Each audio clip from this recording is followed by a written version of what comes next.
The brain. Every time you think, feel, or perform a multitude of unconscious processes, the 100 billion neurons in your skull conduct electrical signals to communicate and carry messages between them, ultimately creating, well, you and everything you do.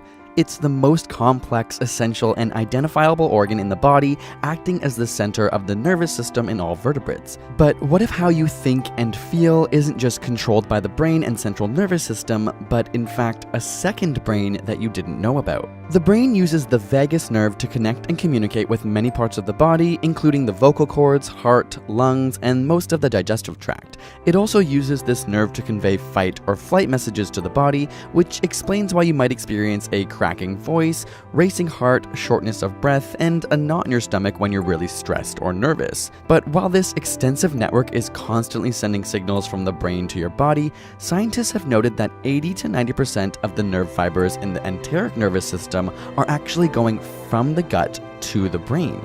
In fact, the enteric nervous system, which is an extensive mesh-like network of neurons that controls your entire digestive tract from the esophagus to the anus, doesn't even require the brain at all. When the vagus nerve is severed, the enteric nervous system is capable of organizing and initiating its own reflexes for digestion because it has such a complex collection of neurons. It is your second brain and controls you far more than you realize. From an evolutionary perspective, before modern food safety protocols, our biggest choices were about eating. Is it safe? Will it make me sick? Will it give me energy?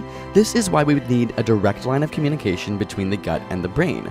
For example, fat and sugar are good sources of fuel for the body, so we've evolved mechanisms to notify the brain to release the feel-good neurotransmitter dopamine when we eat foods high in fats and sugars, which make us continually seek them out. But the enteric nervous system becomes even more interesting when you realize that the microbes in your gut actually produce over 50% of the dopamine found in your body and 90% of the serotonin, two neurotransmitters that drastically affect your mood, happiness, and pleasure. And these microbes can manipulate your cravings and eating behaviors for their own survival.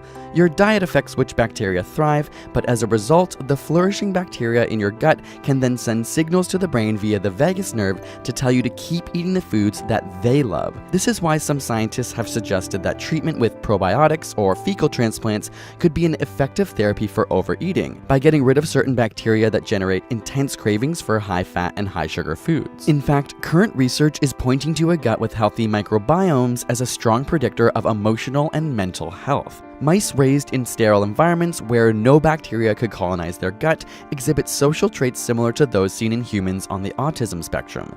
When researchers studied their brains, they also found significant changes in the levels of serotonin and specific proteins related to learning and memory formation. But after feeding the mice with specific probiotics to help cultivate healthy microbiomes, the symptoms were alleviated. Their gut controlled their behavior. A 30-day study comparing people who ate probiotic yogurt found a decrease in the levels of anxiety and depression compared to people who consumed milk with no bacteria. And another study found that mice fed a specific bacteria had less stress-related hormones in their blood and performed better on tests of learning and memory. But when researchers severed the vagus nerve, all of these improvements disappeared. Again, their guts were in control of their emotions. Studies have even shown that stimulating the vagus nerve at different frequencies by implanting a small pacemaker can help patients with treatment-resistant depression by mimicking vagal nerve activity like a person with a healthy gut. And the essential role of the gut doesn't end there. Given that large social groups increase the potential for one's genes being passed on for both us and our bacteria, researchers now believe that the function of the microbiome is partly to promote pro-social behaviors. Healthy gut bacteria can lead to a higher resilience of negative emotions from others, which makes you more forgiving and better at fostering strong social connections, ultimately improving your shot at reproduction. All thanks to your second brain. Special thanks to Audible for supporting this episode to give you a free 30-day trial at audible.com/ASAP. This week, we wanted to recommend the book How Not to Be Wrong, The Power of Mathematical Thinking, which helped us create our previous episode, Are Good-Looking People Jerks? It's an awesome read. You can get a free 30-day trial at audible.com/ASAP and choose from a massive selection. We love them as they're great when you're on the go. And subscribe for more weekly science videos.